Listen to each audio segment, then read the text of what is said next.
Welcome back to Roadies Roam the World, and thanks for joining us for episode 2 of our Alaska adventure, where we explore Denali National Park.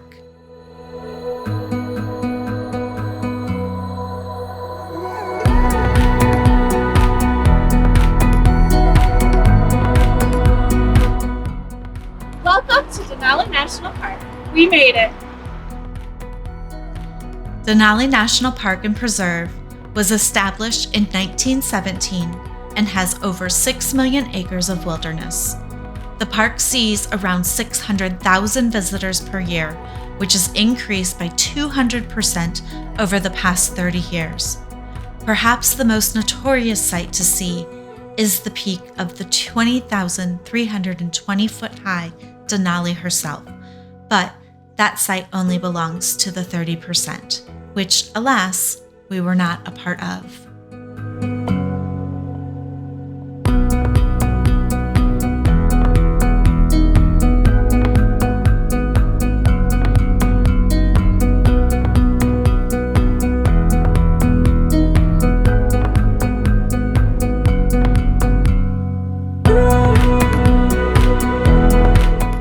We camped at Denali National Park 3 nights. Denali has 3 campgrounds: Riley Creek, Savage River, and Teklanika River. Teklanika River requires a 3-night stay, but does get you further into the park than either of the other 2 campgrounds. We stayed at Savage River Campground, which is 15 miles into the park, the furthest you can travel into the park by private vehicle.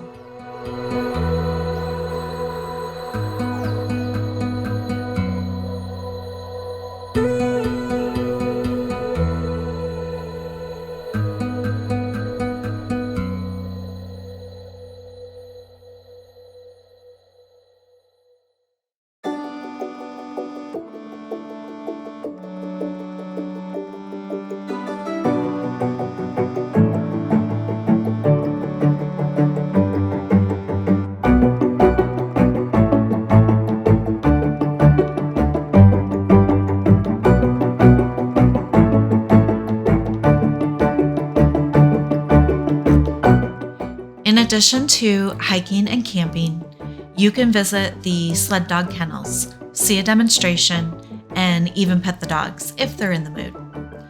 Denali National Park is the only national park in the U.S. that uses sled dogs to patrol the park in the winter months. Let's check out one of these demonstrations now. Now, poaching is no longer a major issue these days, but the sled dogs are still busy helping us out all winter long. And the main reason for that is that 2 million acres out of our 6 million acre park are federally designated as wilderness.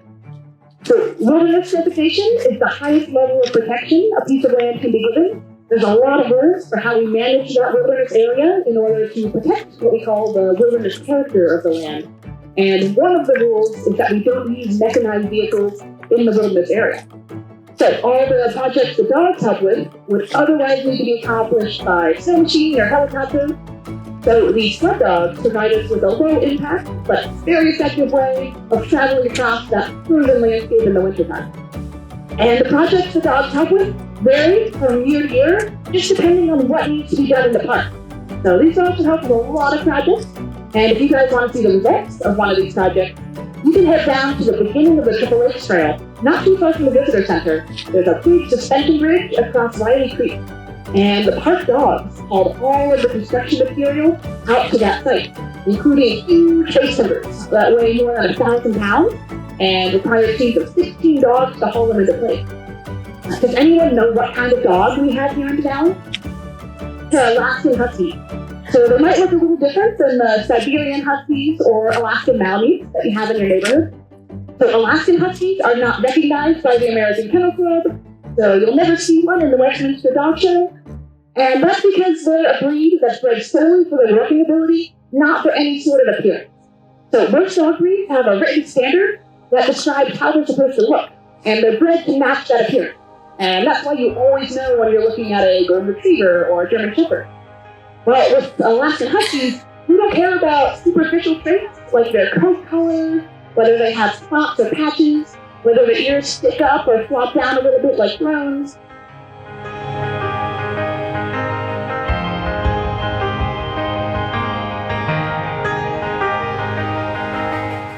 Mount Denali was renamed from Mount McKinley in 1975. Denali reflects the traditional name of the mountain by natives and means the Great One. Denali is the highest peak in North America. Denali National Park and Preserve consists of an environment of alpine tundra and boreal forests. Permanently frozen soils make up about 50% of the park's landscape, with most of the low elevation northern portions featuring continuous permafrost.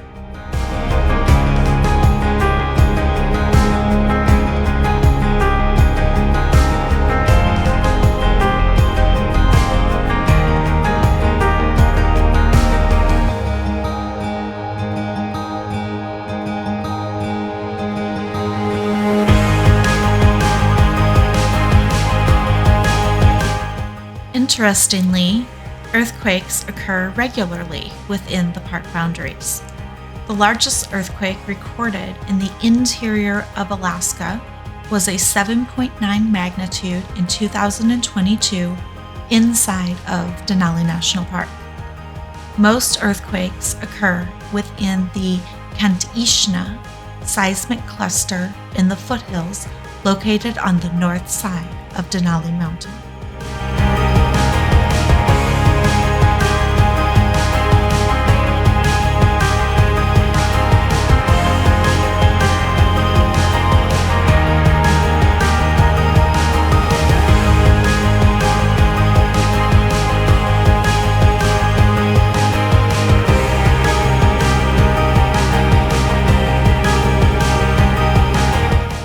There are buses that go further into the interior of the park.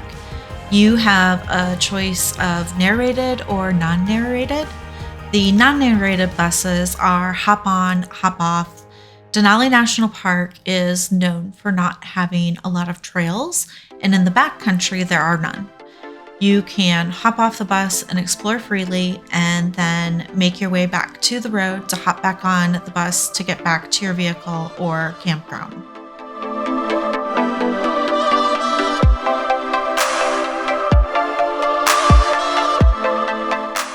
We took the Tundra Wilderness narrated tour, and once we found our bus, we had a great time. So, tip for first-time visitors, the bus depot and the bus station are not the same location. They are different places. On our tour, we saw caribou, Dall sheep, ptarmigan, which is the Alaska state bird, black bear, and a once-in-a-lifetime grizzly sighting. I recommend bringing a good set of binoculars if you want to view wildlife in the distance.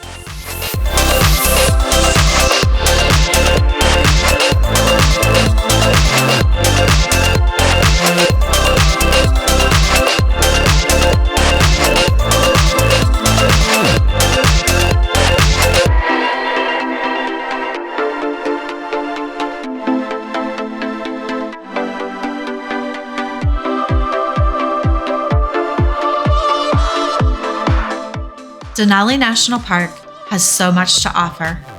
The park road meanders through the heart of the park, although you can no longer travel the full 92-mile length of the road due to the Pretty Rocks Landslide at mile 43 in 2021. The park estimates that the road will be reopened in 2026 after a bridge is built around the hillside. In the summer, one can hike, backcountry, camp, or merely hop on a non-narrated shuttle bus to gain access to the park past mile 15.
Denali National Park and Preserve is the location Christopher McCandless ventured into in 1992. He settled in an abandoned bus in the park while carrying almost no food or equipment. His goal was to live in solitude in this gorgeous landscape. Sadly, 4 months later, his remains were found, which showed he only weighed 67 pounds when he died.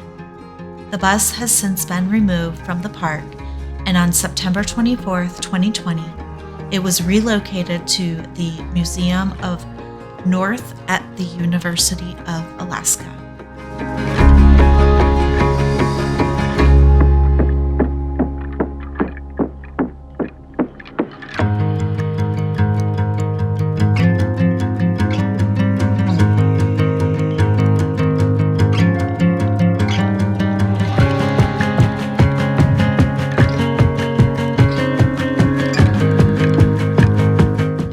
After exploring a small portion of Denali over the past 3 days, we are off to the next part of our Alaska adventure, where we visit North Pole, Alaska, and we get to meet some reindeer. Next time on Roadies Roam the World, Alaska.